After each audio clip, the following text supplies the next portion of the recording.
Hi guys, and welcome to another video on Sonal's Life. So, my last two videos I've been looking at the G1 climax, so I've looked at the best matches, looking at the final and who I want to see next year. Well, this week's video is equally, maybe if more exciting for me. So back in May, obviously we had the pandemic and New Japan weren't running shows. One of the big announcements for me that made me very upset was the cancellation of the Best of Super Junior tournament. For anyone who doesn't know, it's basically like the junior heavyweight version of the G1. And for me, I was so sad because it always has my favourite athletes in it, the amazing action mixing like submission and high flying. Luckily, when we got back, they announced it. They said that it was going to be joined with the World Tag League and that we were going to get it between November and December. Now, yesterday, or whenever this is released, on the Monday show of the Power Struggle Tour, they basically released the entire lineup for this year's tournament. Now, it is a lot smaller than normal. Normally it's 2 blocks, exactly like the G1. This year we have 10 participants in a single block. They are all strong, they are all agile, and they are all talented. Like, there are no sort of weak links within it. So I'm just going to have a quick look in the video today at the participants, my first review about it. And then I'm going to look at another announcement that was made. So, the first person on the list is, I almost say you can't have a Best of Super Junior without this man, and it is Ryusuke Taguchi. Now, he has been in, I think it's about 15 or 16 tournaments, and if you don't have a funky weapon, you don't have a Super Junior, or you don't have a junior division. Now, I know a lot of people have said, oh, he's a bit of a joke. He has been picking up big wins. He is putting on amazing shows and making people smile, and I think that is not only what wrestling is about, but it's what Taguchi embodies, and I think, yes, he's getting a bit older, and yes, we do like seeing him put on a bit of a funny show for us, but at the end of the day, he's still an amazing wrestler. He's not a former IWGP Junior Heavyweight and Junior Tag and never champion for nothing. There is substance to him, and who knows, this year might be the return of the coach. Like, we have seen him come back, and he beat Taiji Ishimori, I think was it a few years ago, and he got a shot at the title. This could be his year, and can you imagine his spot at Wrestle Kingdom, wrestling for the Junior Championship again? The next participant we've got is Master Wato. So this is his debut year, and it's the first debut and the only debut in this year's field. Now, like I said when he made his return, there have been mixed feelings about his comeback, but everyone's got to start somewhere, and you know what, I don't think Master Wato will be picking up a lot of points in this year's tournament. But it's his way to maybe cause some spoilers and to show New Japan fans who he is. That he has this Nihon Mexican style mixing from his excursion in CMLL and his days as a young lion. He has this solid foundation, but some more risks to him, some more like flavour to his moves maybe compared to some of the others who maybe do their excursion in the UK or in America. And what I definitely think is that Master Wato is one to watch in the future. You can say maybe in a few years when he's champion, I watched him in his first ever Best of Super Junior. And you know what? I love Master Wato. He is someone who's a young lion. I've seen him go from young lion to excursion to combat, and I can't wait to see what he's doing next. The next one is, I'm going to put it out there, it's my pick to win. It's been sort of my pick for the past few years. It is Roppongi 3K's show. Now, obviously, it would have been amazing if Yo had been in the tournament with the single bracket. They could have gone against each other for the first time since their Young Lion days. However, I know that Sho is going to be the out there representing Roppongi 3K, representing Chaos, and I think this could be his year. He has grown so much in the past few years. He has beaten some big stars. He's beaten Shingo Takagi finally. In the past, he's come close to beating Ishimori in singles, but he has beaten him in the tag matches. And I think with the momentum that he's got and with this desire to prove that he can be a single star, that is going to take him all the way. Like, for me, the Shock Arrow is one of the best athletes in New Japan. He is strong, he is fast, he is agile. And I think with the smaller field but the higher calibre of wrestlers that we've got, this is going to be his time to shine. For people to say, yes, he's an amazing tag team wrestler, but he can also stand up on his own and do his own thing.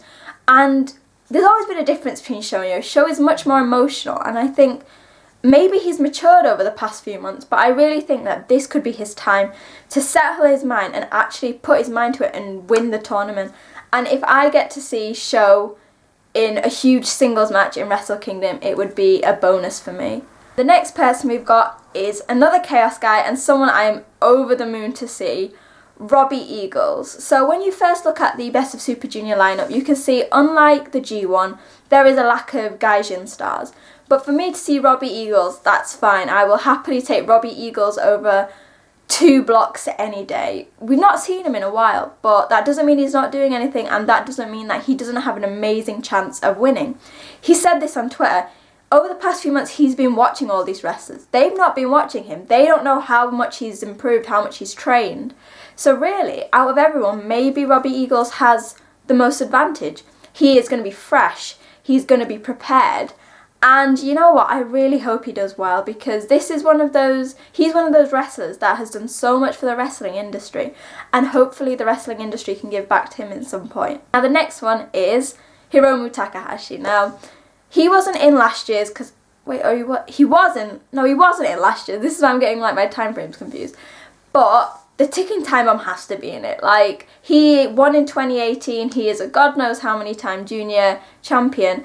And he's just a bundle of joy. I don't know if it's just me, but whenever Hiromu walks to the ring, from his entrance to how he wrestles, he just makes me smile. And this is going to be an amazing tournament. We've seen him have matches with most of these guys before, whether it's tag matches, singles, Best of Super Juniors, junior heavyweight championship matches. So I think Hiromu's going to come back fighting. As always, I can't imagine he's going to take much care of his health or his neck. He's probably just going to fling himself across the ring, doing whatever the ticking time bomb does best. And I think that's what we love the most about Hiromu. He's unpredictable, he's crazy, he's lovable. And he has this personality and wrestling style that works so well together. He is actually like the full package. He is loved by everyone, and although I don't think he's going to win again this year, it would be amazing to see that, because after everything he's gone through, he deserves it. Now, the next participant is another Los Ingobernables de Japón, and that is Bushi. So when I say another, that means we've got another interfaction match. So far we could have Wato versus Taguchi, Robbie versus Sho, and now we've got LIJ versus LIJ. Bushi, I think, is one of those stars who is so underrated. They've said it before in commentary. Bushi is sort of the glue in LIJ. And I think he's had one title reign before with the junior one. But I think that people just don't... He sometimes gets overshadowed. So he got overshadowed by Hiromu, and then when Hiromu was injured, he got overshadowed by Shingo.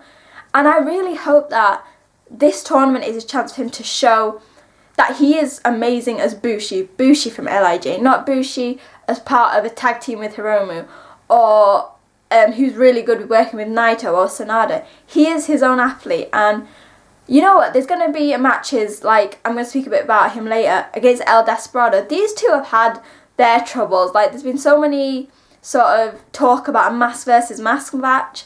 I'm very excited to see that. And the good thing about Bushi is he's your typical light tweener.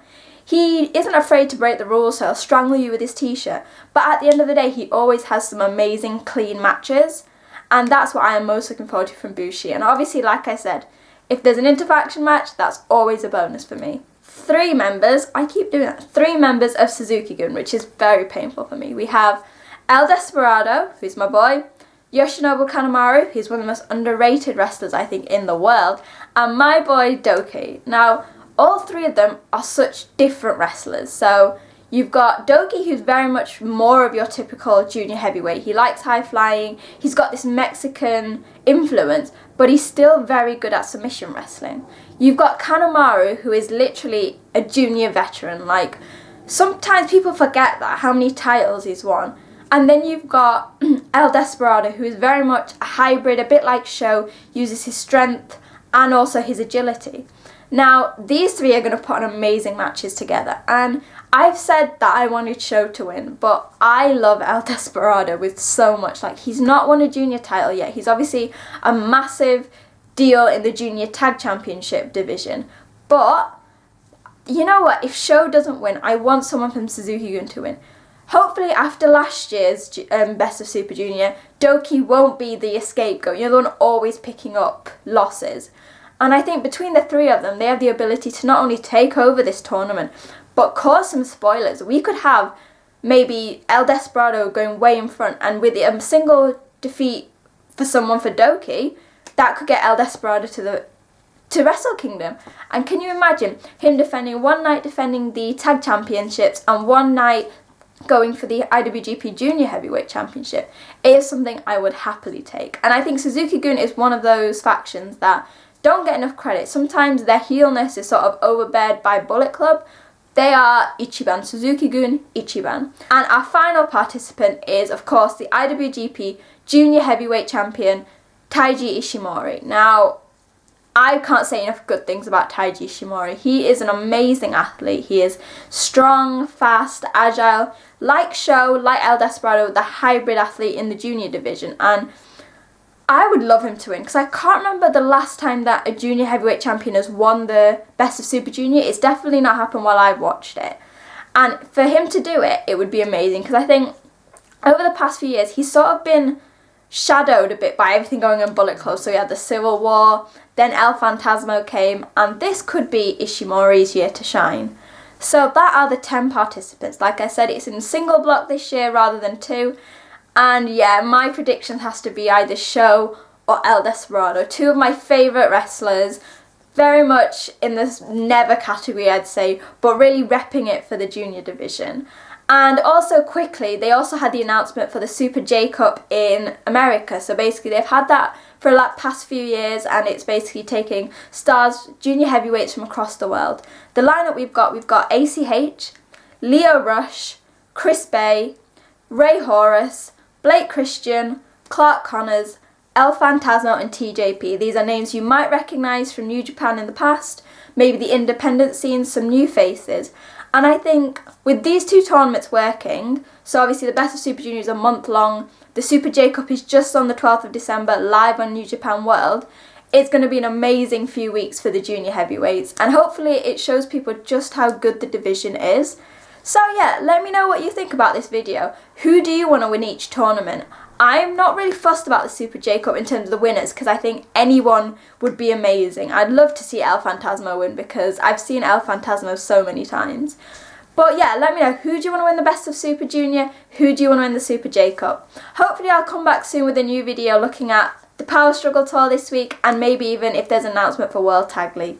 Like always, make sure to like, subscribe and share, and follow me on social media at wrestling_chat. I will see you guys next week. Bye!